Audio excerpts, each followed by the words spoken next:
السلام علیکم۔ آج میں آپ کو وضو کی فضیلت کے بیان کی تفصیل بتاؤں گا۔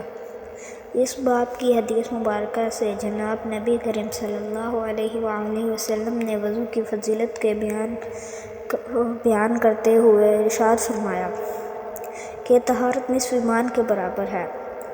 مطلب یہ ہے کہ طہارت کا ثواب اس قدر بڑھ جاتا ہے کہ آدھے ایمان کے ثواب کے برابر ہو جاتا ہے۔ اور بعض حضرت نے کہا ہے کہ ایمان ان سب گناہوں کو مٹا دیتا ہے جو ایمان لانے سے پہلے کہتے تھے۔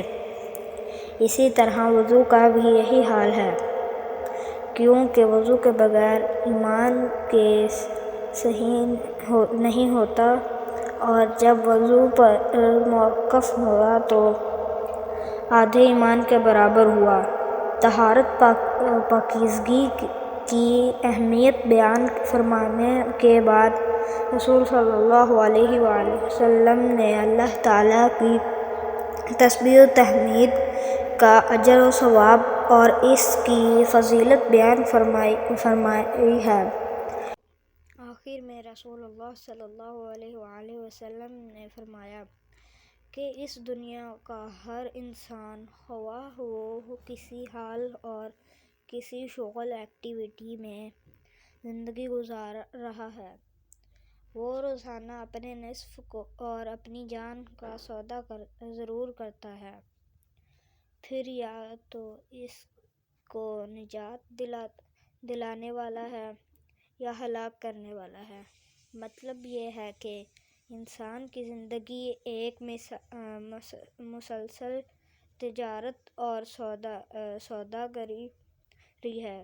اگر وہ اللہ تعالیٰ کی بندگی اور رضا طلبی والی زندگی گزار رہا ہے تو اپنی ذات کے لیے بڑی اچھی کمائی کر رہا ہے اور اس کی نجات کا سامان فراہم کر رہا ہے، اور اگر اس کے برعکس وہ نصف پرستی اور خدا فراموشی کی زندگی گزار رہا ہے تو وہ اپنی تباہی اور بربادی کما رہا ہے اور اپنی دوزخ بنا رہا ہے۔